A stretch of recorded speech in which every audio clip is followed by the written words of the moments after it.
ঝিনাইদহে পুলিশের open house day উদযাপন, মাদকের তথ্যদাতাদের নিরাপত্তা নিশ্চিতের দাবি জনতার। রাইসুল ইসলাম রাহাতের তথ্যে থাকছে বিস্তারিত।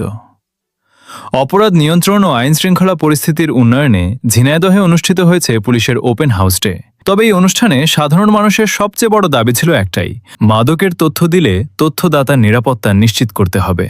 বুধবার বিকেলে ঝিনাইদহ সদর থানা পুলিশের আয়োজনে থানা চত্বরে অনুষ্ঠিত ওপেন হাউস ডেতে উপস্থিত ছিলেন পুলিশ সুপার মিয়া মোহাম্মদ আশিস বিন হাসান, জেলা পরিষদ প্রশাসক এম এ মজিদ, জেলা বিএনপির সাধারণ সম্পাদক জাহিদুজ্জামান মনা, সিনিয়র যুগ্ম আহ্বায়ক আব্দুল মজিদ বিশ্বাস, সদর থানার ওসি আসাদুজ্জামান সহ বিভিন্ন শ্রেণী পেশার মানুষ।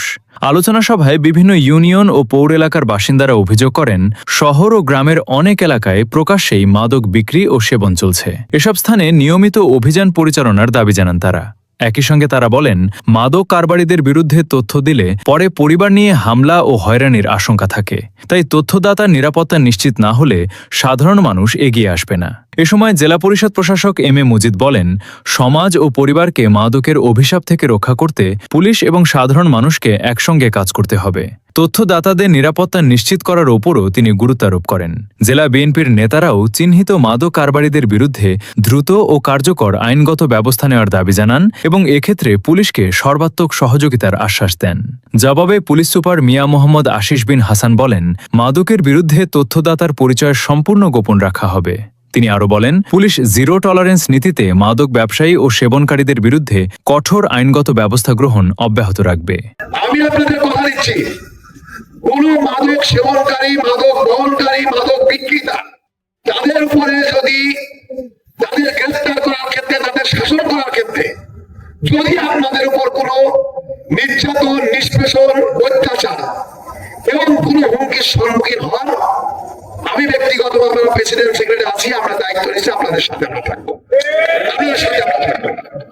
পাশাপাশি পুলিশ সুপার মহোদয়কে এই কথাটা আজকে দিতে হবে। আপনাদের মধ্যে থেকে কেউ যদি তদবির করতে চান, আমি আপনাদেরকে ওয়েলকাম জানাই। আমার কাছে একটু তদবির করেন, মাদক সংক্রান্ত বিষয়ে তদবির করেন, তাহলে আমি চিনতে পারবো লোকটাকে কে তদবির করতেছে। আপনাদের সুন্দর প্রোফাইল তৈরি করতেছে আমি, কারা কারা মাদকের তদবির করেন একদম খোলামেলা বললাম। কারা কারা মাদকের তদবির করেন? মাদকের তদবির তো রিকশালা করে না, মাদকের তদবির কি ওই যে এখানে যে লোকটা দিনমজুর সে করে?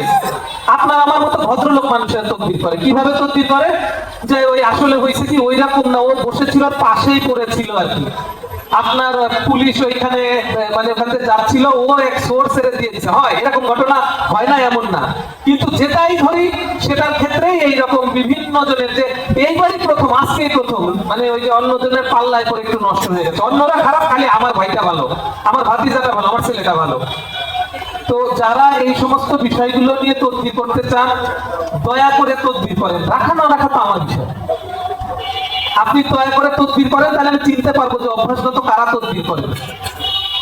আপনাদের বিরুদ্ধে না, আপনাদের বিষয়ে সত্যিকারের তথ্যটা আমি সদাশয় সরকারের কাছে তুলে ধরি।